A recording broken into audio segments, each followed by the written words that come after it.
Buenos días, mi nombre es Jorge Betancourt, estudiante de la Universidad del Valle de México, Campus Lomas Verdes. La asignatura es Competencias de la Comunicación. El tema, Derechos Humanos y Violación a los Derechos Humanos. Brevemente mencionaré el índice, el cual está compuesto por una breve introducción, está compuesto por un marco teórico, fundamentos legales, así como una breve bibliografía y las conclusiones que pienso dar para la solución del mismo. Como introducción podemos mencionar que a partir de la Segunda Guerra Mundial, con los campos de concentración, el mundo se dio cuenta de los horrores de los cuales podemos llegar a dar. Por el otro lado, Japón, con el Código Bushido, era un deshonor que un soldado fuera capturado o que un soldado se rindiese ante su enemigo. Por lo tanto, también eran masacrados. Estos son los antecedentes con los cuales se creó la Organización de las Naciones Unidas, del cual México es uno de los miembros fundadores. La problemática que se presenta es la violación a los derechos humanos, de los cuales el Estado mexicano es garante y protector de los mismos. ¿A qué me refiero con esto? A que día a día observamos por los diferentes medios de comunicación la violación a los derechos humanos a través de las Fuerzas Armadas y de otras instituciones o de funcionarios públicos, como pueden ser desapariciones forzadas, violaciones, asesinatos, entre otros más. Esta es la justificación por la cual presento desde 1974 el Estado mexicano fue condenado y sentenciado a la reparación del daño en el caso Rosendo Radilla, el cual fue una violación a los derechos humanos por su desaparición forzada.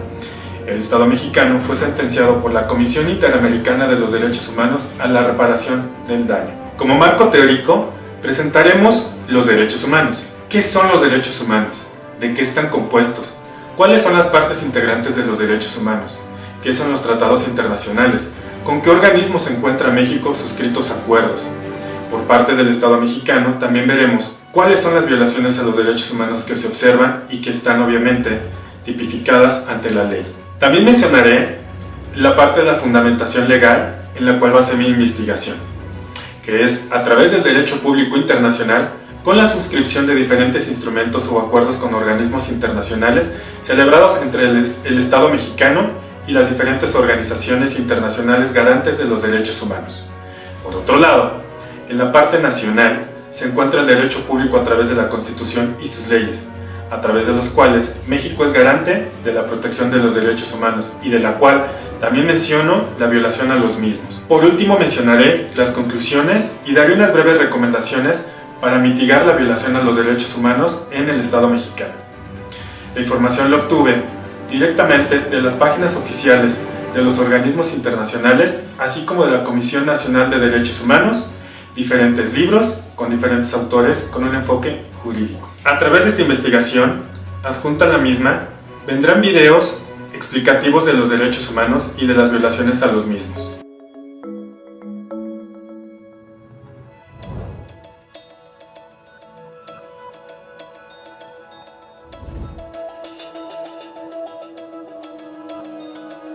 Los derechos humanos son los derechos que tienes simplemente por ser humano. Es la forma en que instintivamente esperas que se te trate y el trato que mereces como persona, como el derecho a vivir en libertad, hablar con franqueza y ser tratado con igualdad. Hay muchos tipos de derechos. La mayoría tienen que ver con cierto grupo. Pero los derechos humanos son los únicos que le corresponden absolutamente a todo el mundo en todas partes. Eso significa niños, gente mayor, pobres, jugadores de básquet, basureros, cantantes de rap, maestros, africanos, indios, albanos, cristianos, musulmanes, cabalistas, ateos, tu madre, tu padre, el vecino y tú. Todos tienen los mismos derechos humanos exactos. En otras palabras, son universales. Pero la cuestión sigue en pie. ¿Qué son? De acuerdo con las Naciones Unidas, hay un total de 30 derechos humanos, que generalmente se agrupan y se llaman simplemente derechos humanos. Se enumeran en la Declaración Universal de los Derechos Humanos, que es el documento sobre el tema más aceptado en el mundo. Pero llevó mucho tiempo para que llegaran. Pero entonces un joven abogado de la India decidió que ya había sido bastante. Se llamaba Mahatma Gandhi y frente a la violencia insistió en que toda la gente en la Tierra tenía derechos, no solo en Europa. Al final, hasta los europeos empezaron a estar de acuerdo. Pero no iba a ser tan fácil. Habían estallado 2 guerras mundiales. Hitler exterminó a la mitad de la población judía de la Tierra en los horrorosos campos de muerte nazi. En total, 90 millones de personas habían muerto. Nunca los derechos humanos habían estado tan horriblemente cerca de la extinción. Y nunca había estado el mundo tan desesperado por un cambio. De forma que los países de la Tierra hicieron causa común y formaron las Naciones Unidas. Su propósito básico era reafirmar la fe en los derechos humanos fundamentales, en la dignidad y el valor de la persona humana. Pero bajo la supervisión de Eleanor Roosevelt, finalmente se pusieron de acuerdo en una serie de derechos para absolutamente todo el mundo. La Declaración Universal de Derechos Humanos. Tenemos el primer caso de un desaparecido en México que coloca al Estado mexicano en la obligación de explicar, en la obligación de rendir cuentas ante una instancia internacional con estas características. Ok, muy bien, bueno. El caso llega a la Corte Interamericana. Es importante mencionar que la Corte es la máxima instancia de justicia, máximo tribunal del continente americano de derechos humanos. En esta Corte Interamericana lo que nosotros estamos alegando es la responsabilidad integral del Estado mexicano.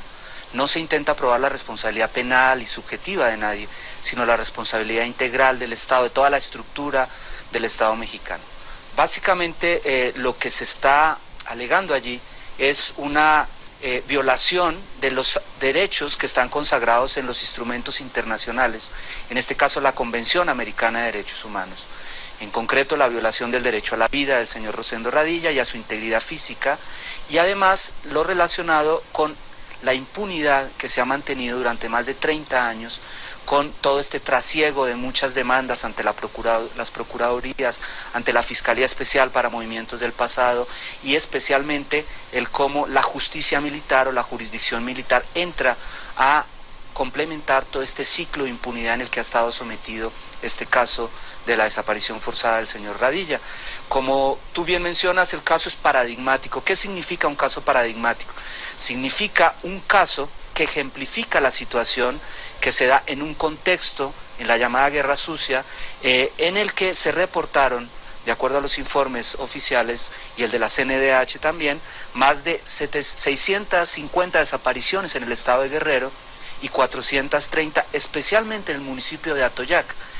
Entonces lo que nosotros queremos plantear es cómo un caso refleja un patrón sistemático de impunidad, de desaparición forzada, de torturas, de agresiones cometidas por el ejército mexicano y que hasta el momento no tienen ninguna responsabilidad penal, no hay ninguna persona ni condenada ni sentenciada. El impacto que puede tener el caso de la Corte Interamericana es hacerle un llamado al Estado mexicano para reabrir las investigaciones penales, para volver a constituir esta Fiscalía Especial que se cerró en el año 2006 y sobre todo exigir justicia para muchos familiares y víctimas de desaparición forzada. Pues era muy bonito porque él me platicaba sobre la vida que llevó desde joven, ¿verdad? Él siempre se preocupó porque la gente estudiara, la gente aprendiera. Él quería aprender, pero no lo dejaron. Nadie que tenga conocimiento y que esté sano va a bajar la cabeza ante nadie. Entonces, él quería eso.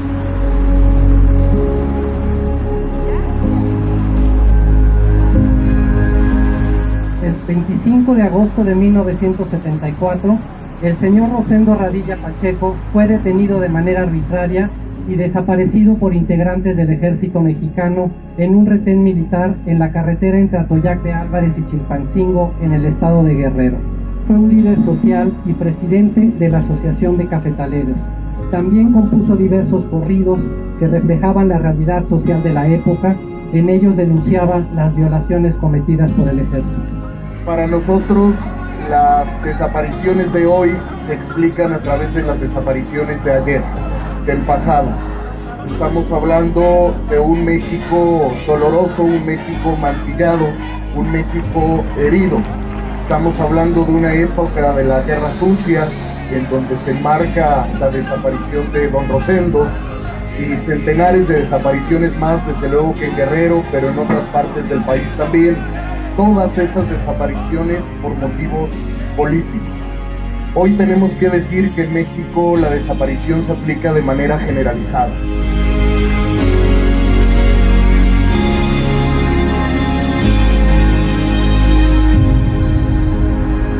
Mis nietos adoran al abuelo. Para ellos es el abuelo. 2 nietos, hijos de mi hijo, que ya empiezan a componer corridos y ellos dicen que ya se parecen con su abuelo. Mi nieto acaba de cumplir 8 años y pues a mí me sorprendió porque digo, tienen esa imagen del abuelo de luchador. Me dice el pequeño, abuelita, yo me he visto como mi abuelo porque me gusta andar con mis mangas largas y mi pantalón y mi cinturón. Ay, pues ya se parecen con su abuelo. Dice, no, dice, nos falta una cosa. Le digo, ¿qué le falta? Defender el pueblo. Voy a cantar un corrido, señores, pongan cuidado. Yo les contaré la historia de lo que a Toya ha pasado. Se entregó sangre inocente por las fuerzas del Estado. Uno por Arcadios Martínez, el otro Regino Rosales, también don Naciano Castro y don Presiliano Telles, porque el gobierno de Abarca todo arregló con las muelles. Era un 18 de mayo, como a las 11 sería, en la plaza de Atoyán. Toda la gente corría de ver a sus camaradas, que uno tras otro caía.